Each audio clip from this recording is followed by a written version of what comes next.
Welcome everybody this morning. This is Robert. I am the Medicare trainer here and one of the training team specialists here in the NatGen Vela Point building on the West Coast.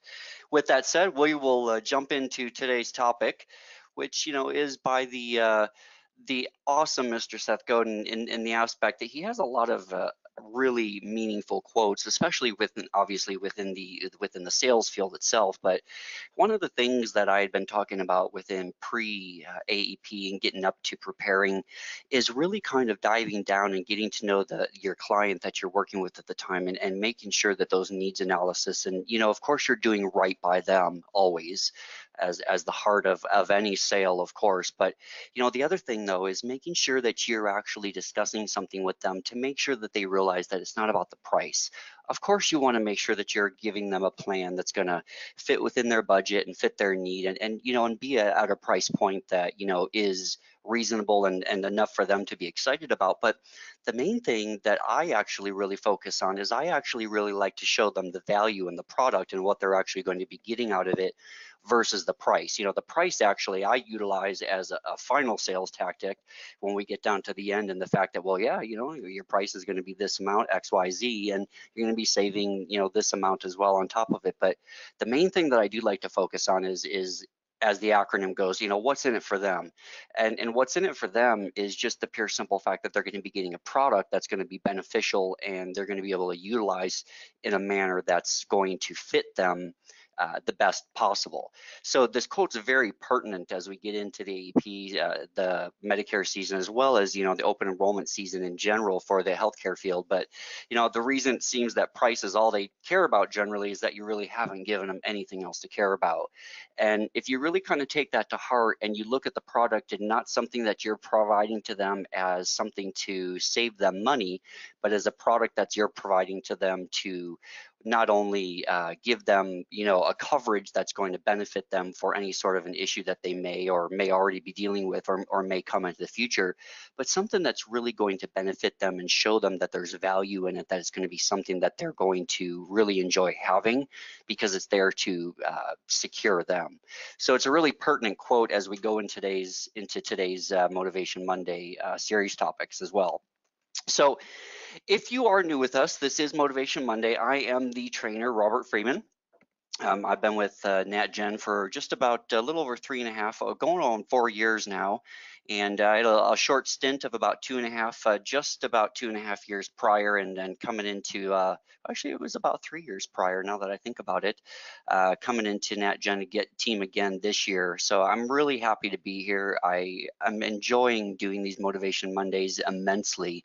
Not only just that I can share some knowledge and some topics with you fine people, but the fact that it gets me motivated for the week as well too. So, let's jump right in. Again, if you're new, what we're going to do is we're going to go over a real quick tip of the week. We'll hit some of the trends that we've been looking at over the past couple weeks.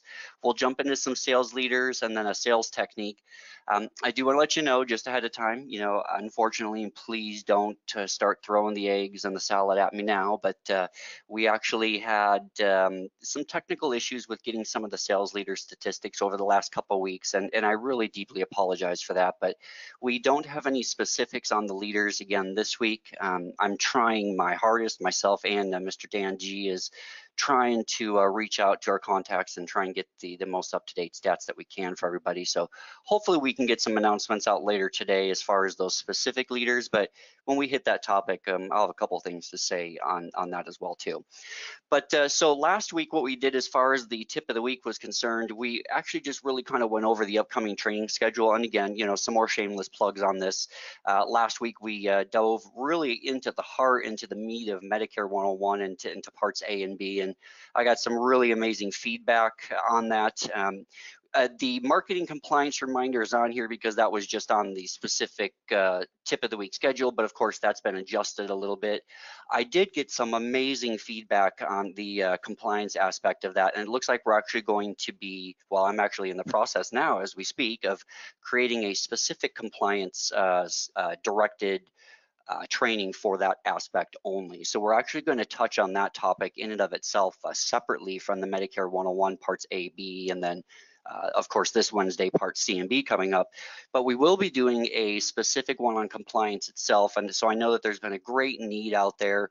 I am also in the process of completing some documents and getting some helpful FAQs and some quick reference guides out for everybody as well. So keep your eyes peeled for that as this week goes on. I should be getting those out towards the midweek.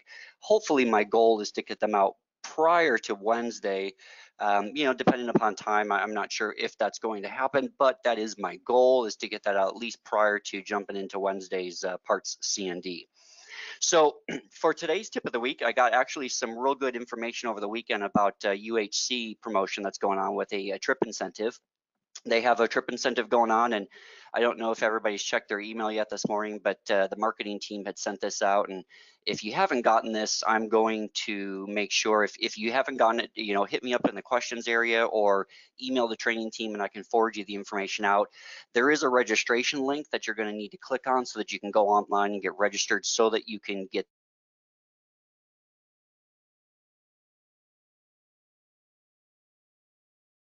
No, we'll get you the information out on this, but the marketing team came out with this over the weekend, I believe. And so what they're talking about here is a Pack the Points incentive where you can actually earn a chance to go on a tropical destination. I did not actually see specifically where they were going, but what they're going to be doing here is from September 1st, which is about 2 weeks into it now, through December 31st. What they're offering here is to earn some points to go towards into this trip. So the way that it's actually going to work is you're going to earn points for each of the selected products that are listed here. And when you are one of the top 25 qualifiers with a minimum of 500 points, you're going to then qualify for a trip. Definitely look at that email. And again, we'll send that to you if you don't have it, but check that email out. Go get registered for some more of the fine point details on that in regards to the qualifications and then the drawing and whatnot. But what they're doing is they're basically assigning a point structure to the products themselves, as far as the HPG, the Health Protector Guard, the choice value one. There's an STM product, a couple STM products actually, and then there's the Accident Pro Guard and then the HealthiestU Teledoc Guard. So each of those have an individual point assigned to them. And then if you look over to the right, you can actually earn more points when you start bundling it. So let's say, for example, like they showed here, you could do the HPG, the Health Protector Guard, select value plan, and then a dental, and then, let's say the HealthiestU by Teledoc, you're going to earn 7 points. So basically some really good opportunities to bundle, really good opportunities to earn some points here to go on to what they're billing is to be an amazing trip into the tropics. So hopefully we'll get those out and go from there. Now, in regards to some of the trends that we have going on here, we do actually have increases across the board. I was able to get some really good statistics on this aspect. So we have NatGen holding strong in our short-term medical, which is amazing. That's outstanding. We have VBA now going on 5 weeks in a row and an increase. That's just some amazing amounts of statistics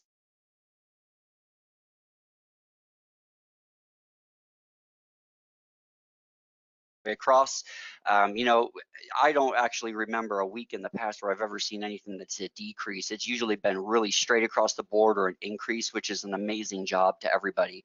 On the accident side, we had Assurant and then CBL with critical illness and Golden Rule on the dental side popping in. So amazing job getting those supplements and the short-term products out there as well.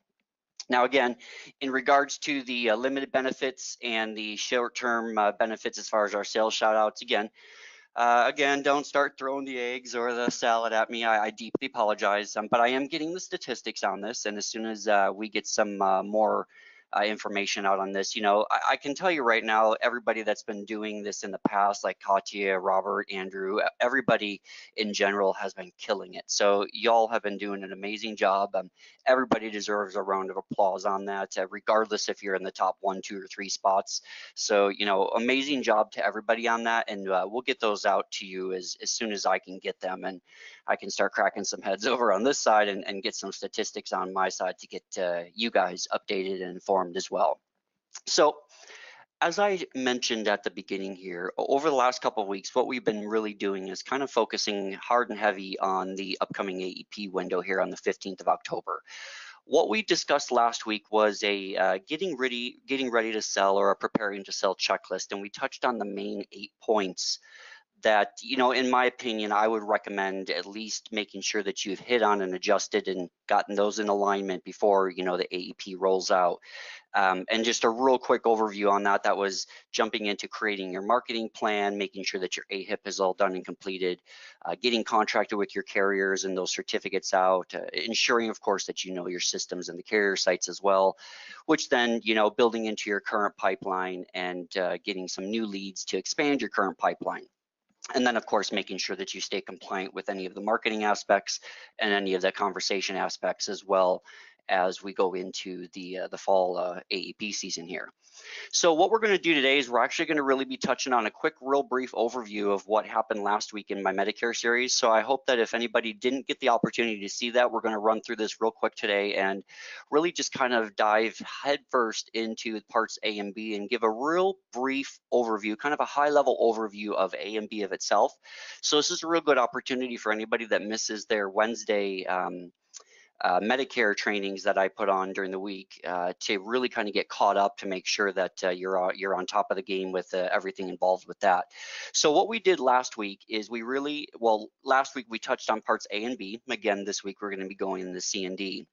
But we really started with A, and we went into the inpatient care and discussed the nursing home hospice or the home health hospice, and then jumped into the Medicare Part B with the outpatient side. So what I'd really kind of put it down to was really two words, and the two words were inpatient and outpatient. Part A being your inpatient side and Part B being your outpatient side.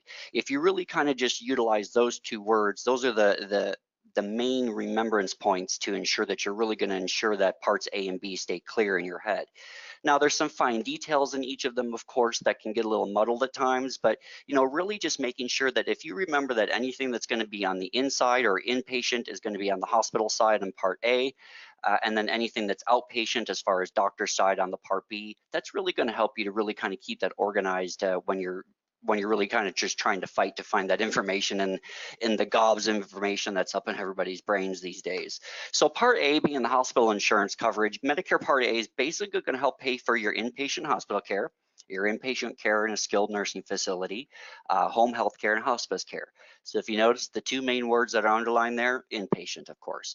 So those are going to be the two main drowning features within this that's going to really kind of help you place Part A in regards to the difference in parts of Medicare.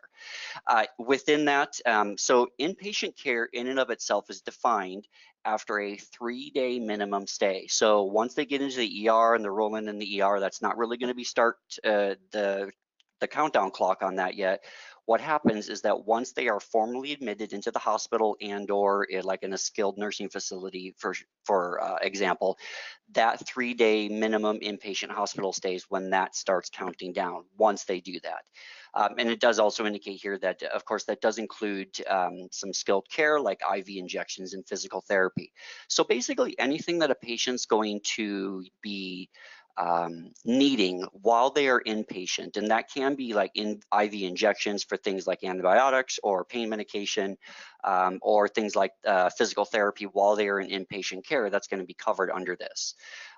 Additional things that they're actually going to be allowed to be covered under the Part A, some of the specifics here, is a semi-private room. Now again, if you were with me last Wednesday, I did utilize the little caveat to this, and you'll notice there's an asterisk there that majority of the time, 9 times out of 10, the semi-private room, that can lead to, inadvertent release of HIPAA information. Like, let's say that there's a patient laying right next to you, of course. Obviously, you don't need anybody else hearing your health information. So 9 times out of 10, you are going to be in normally a private room, but Medicare Part A itself does cover the semi-private room.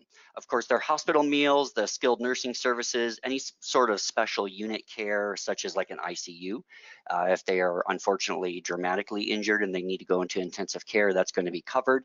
And then while they're in there, any drugs, medical supplies, medical equipment, anything that they need as an inpatient, and that can even be lab tests, x-rays, or even inpatient radiation treatment if they're going through cancer treatment as well. So and within that ICU portion of it, if there's an operation that's needed, an operating room and recovery is included, some blood transfusions, rehab services, and then, as we mentioned already, the skilled healthcare in the home if you're homebound and only need part-time care. And then there is additional care to manage symptoms and control pain for individuals in a hospice care situation. So most individuals, what we discussed last week is that most individuals will get Part A coverage without having to pay a premium. Now, I never like to ever utilize the words that they're going to get Part A for free. There's words that are out there like freemium or free premium. They generally 99% of the time, because they or a spouse paid into Medicare taxes while they were working for a specific period of time, because they paid into it, that is going to allow them to get that premium for free. So what does this really mean, right? What this really means is that every 3 months, so every 90 days, an individual while they're working is going to earn a credit towards their free premium portion of Medicare Part E. Every year, of course, since there's 12 months in a year, which is 4 sections in the year, you're going to get 4 credits per year. So once an individual hits 10 years or they get 40 credits, if they work 10 years in a row, obviously that's going to be automatically at that 10th year time. But some people may not work, consecutively for 10 years. But once they get to that point, either at that 10-year window or that 40 credit window, that is when they then qualify for the free premium. Now, with that said, any individuals that don't qualify for the free premium, they may have to pay a monthly cost of up to $422. So the Part A premium this year with the rate set by CMS is at the $422 level. Now, how does this break down, right? What this does is it breaks down is that any amount of quarters, so those are those quarters that we just went over, anything under 30 quarters, they're going to be at that maximum amount of $422. Now, anything from 30 to 39, so that next step up after 30 quarters, that is going to have a lower amount since they did put in more time towards that free cost. That's going to lower their monthly premium portion down to the $232 for that Part A premium. Now, just like most healthcare plans, as far as anything off the individual market, anything off of the individual healthcare plans, as far as the family plans, even, they're going to have a deductible. There is a deductible with Part A as well, which is $1,340. Now, that deductible is for each benefit period. So it is possible. There were some questions last week as far as the benefit periods. It is possible that there could be multiple deductibles that are paid, but that $1,314 for each benefit period is the Part A deductible that's set right now. So the way that this breaks down as far as the inpatient hospital stays are concerned is that from days 1 through 60, they're going to have that generally that deductible that's paid up front. After they reach 60 days inpatient, it's covered at an amount of $335 per day during that specific benefit period. And then after day 90, there's going to be a $670 lifetime reserve day for each benefit period. And then there's up to 60 lifetime reserve days. Likewise, as far as inpatient mental health care in a psychiatric hospital, that is limited to 190 days in a lifetime. So there's a little bit of a cap on that aspect of it. But as far as the inpatient hospital stay, there's an initial 1 through 60 day, then a 61 through 90, and then a 90+ day for each of those levels within the benefit periods. So what does that amount cost as far as a skilled nursing facility is concerned? So what that means is that besides the hospital stay, let's say, for example, that when somebody's injured, they need to leave the hospital, but still maybe do a little bit of rehab, or they need to go into a skilled nursing facility post their inpatient stay. So they're going to have zero cost for that initial portion for the first 20 days of the benefit period. And then every day after that up to day 100, so days 21 through 100, it's going to be $167.50 for each benefit period. And then after day 100, all costs for each day after that 100-day benefit. Now, in my original series, what I did after this is I generally went into a little bit of a scenario, and we did some cost analysis as far as like what would it cost if somebody stayed in the hospital for 90 days, and then maybe like a 20 or 30-day skilled nursing facility stay. We don't have time to do that today, but I would encourage you that if you do have questions on this, or if you want to go over any sort of the breakdown of that, I'd be glad to give any information to you that you need. I'd be glad to work with you. Definitely look towards your uplines or any sort of management there as well too, and I'm sure that they can help you as well too. But in the aspect of saving time, what we'll do here is we're going to jump into Part B real quick. So Part B, as I mentioned at the beginning, is going to be your outpatient side. So Part B being anything that's going to be inpatient for extended periods of time in stay.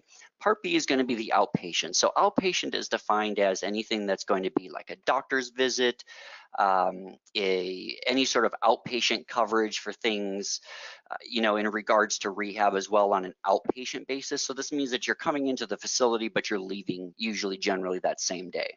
So defined by CMS, the coverage portion of Part B is going to help pay for your doctor visits, outpatient services. There is durable medical equipment paid for this, just like in Part A, but of course, anything that's needed on an outpatient basis. And then of course, if they send you for an x-ray or lab test or ambulatory services.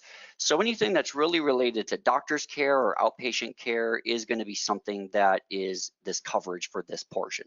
Now, Part B is optional, but it is available to everyone who gets Part A. So automatically when they get Part A, they can go ahead and sign up for Part B, which is highly recommended.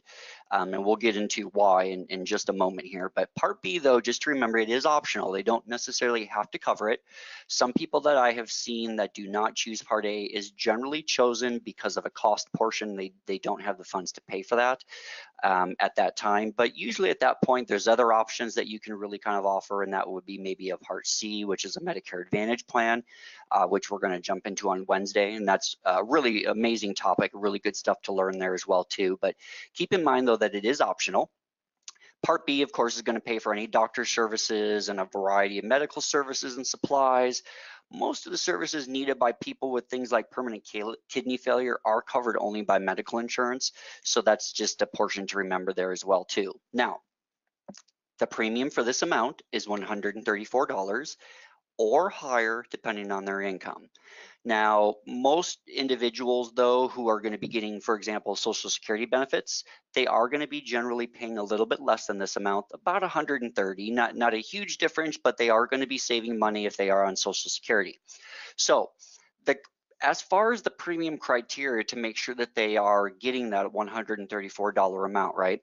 The covered party is going to pay that standard premium amount or higher as long as they meet a specific series of criteria. And that criteria being 1A, that they're enrolling in Part B for their very first time.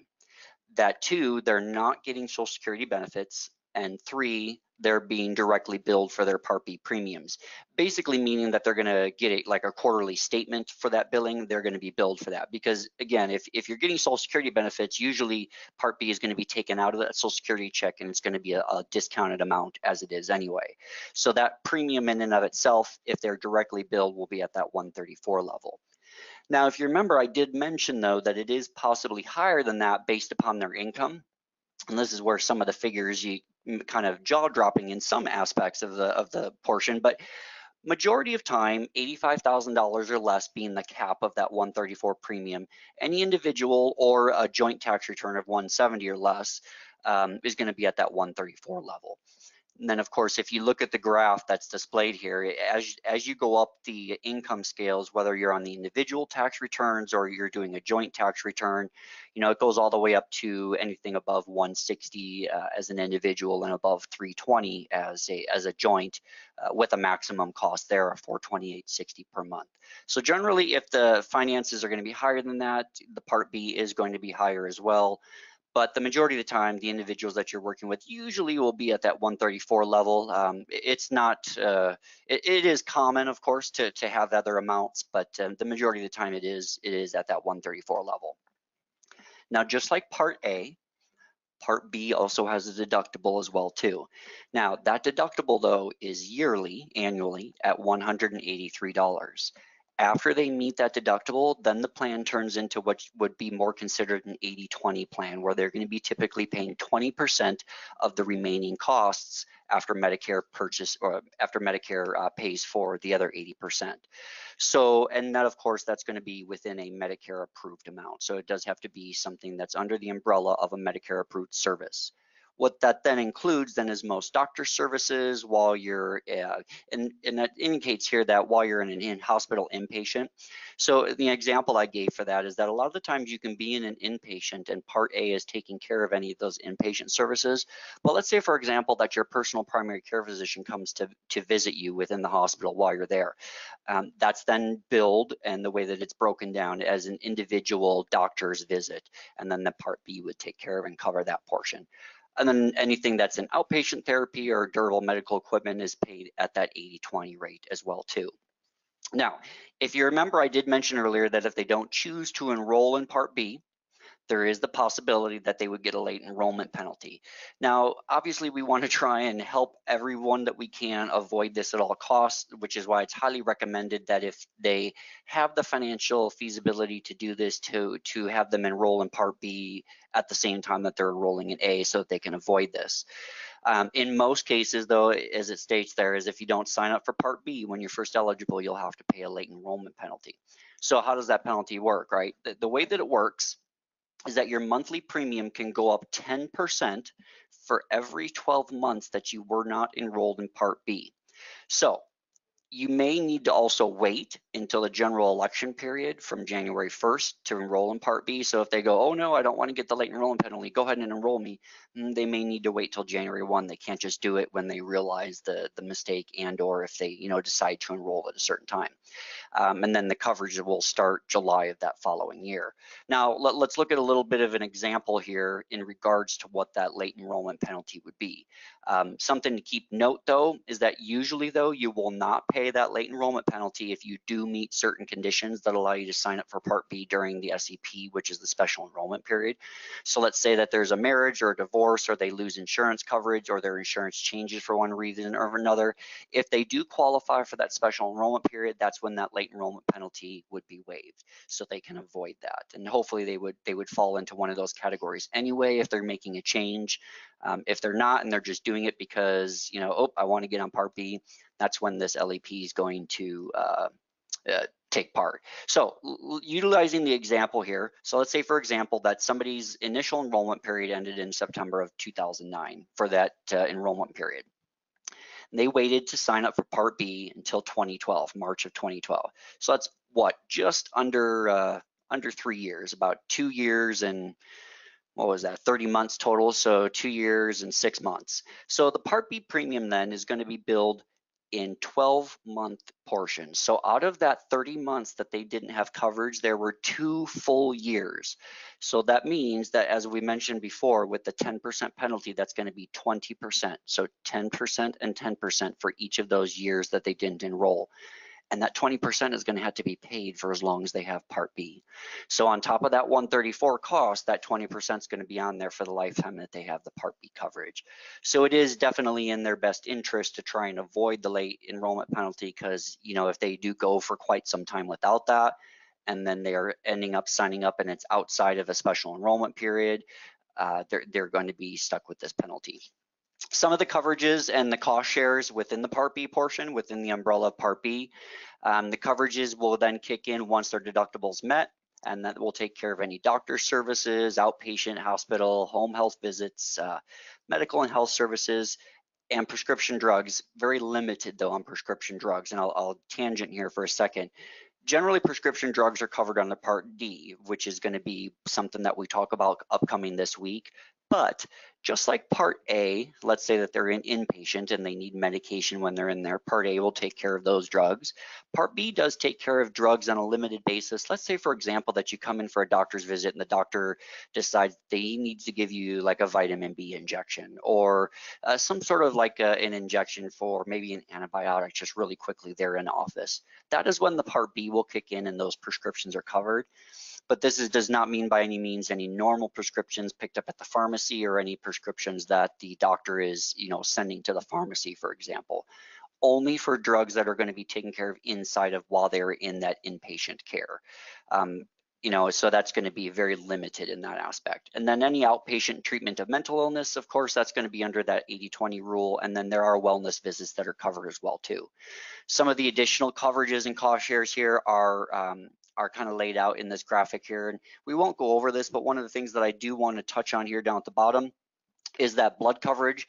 It's unlimited if medically necessary, but Medicare will pay 80% of the approved amount after their deductible and starting with the 4th pint. So the first 3 pints is going to be their responsibility. And then after that, they're going to be then left with that 20% portion. So that's something to keep in mind there in that one. Some exclusions in Part B, private duty nursing, nursing home care over 100 days, intermediate nursing home care, anything above and beyond anything that normally Medicare would pay for. as far as a physician's charges. So if you go into a physician's office and let's say that, somebody goes in to get, an injection or something that's just really kind of outside of the scope. Let's say that it's just completely outside of scope. That's going to be something that Part B will not cover.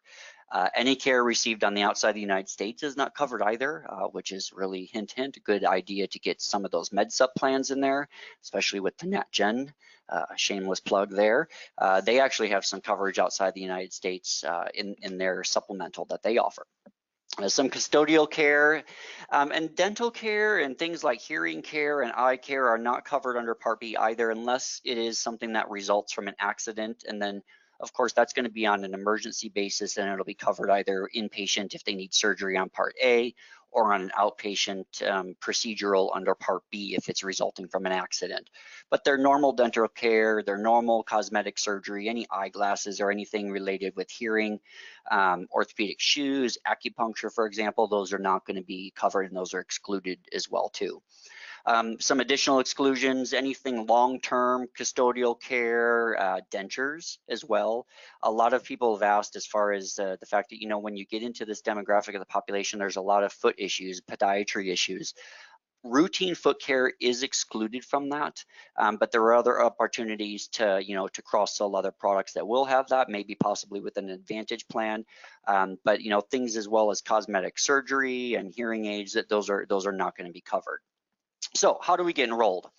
Enrollment in of itself, they have 7 months during their 65th birthday year. So the year that they're going to be turning 65, they have the opportunity to have 3 months prior to their birthday month and 3 months post their birthday month to enroll. So basically there's a 7-month window that's going to give them the availability to enroll in this.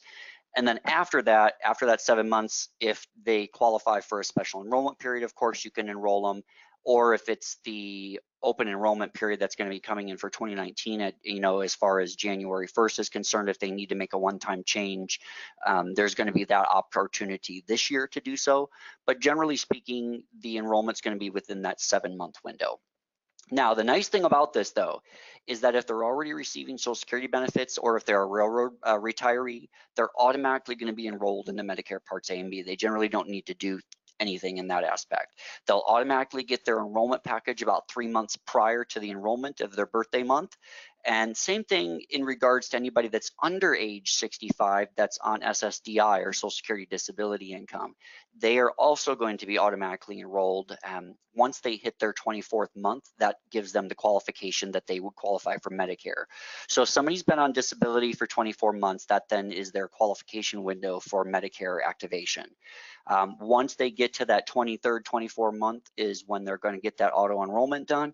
And then similarly to when someone's turning 65, if they're already on Social Security or the railroad, they're also going to get an initial enrollment package about 3 months prior to that 25th month of their disability. So within month like 22, 21, 22, 23, somewhere around there is they'll get that initial enrollment package prior to that 25th month.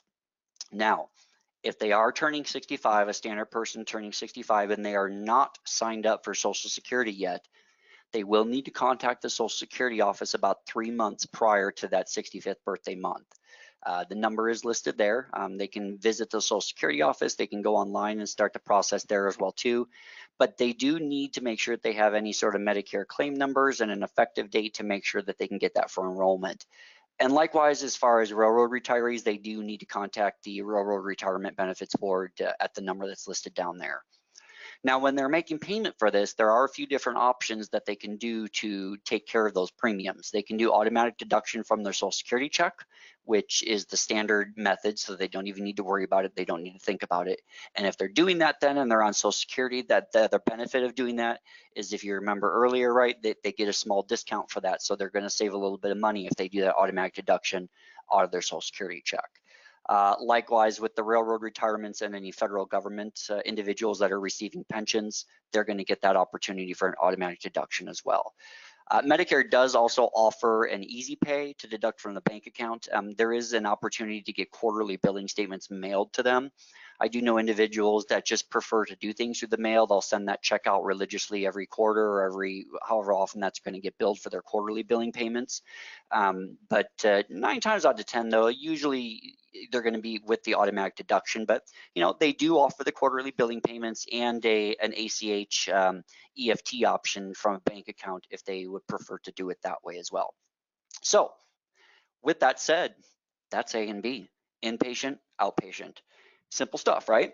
So really all that you really need to remember on the inpatient side is that's going to be anything related to hospitals or nursing home or hospice home health care aspects. And then part B being anything related to doctor visits or outpatient. And basically anything that you're going to come into the office and then leave right away, generally that same day. So if you do need some additional information on this, I rely personally myself heavily. I live and breathe on the CMS.gov and the Medicare.gov sites. I'm signed up for their announcements. You can get on their mailing list and you'll be on top of any announcements. Likewise, they'll send you emails in that regards to any changes. When in doubt, of course, always go to Medicare.gov, or you can have them or even yourself a 1-800-MEDICARE, which is the 633-4227 number. And then anybody that needs to reach out to Social Security Administration, or for example, if they need relating to the low income subsidy or any extra help for prescription, there is a link down there and the email, or rather the URL listed for the Social Security Administration's links as well.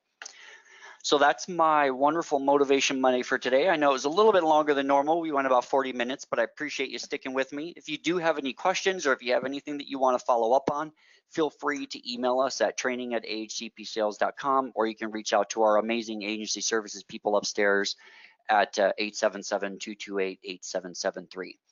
So that's all that I have for everybody today. Carolyn, I do have your question here. I'm going to follow up with you again and answer to you shortly. I appreciate you sending that.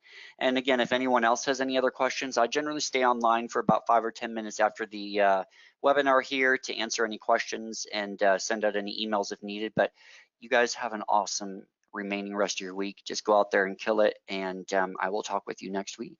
Take care, everybody. Bye-bye.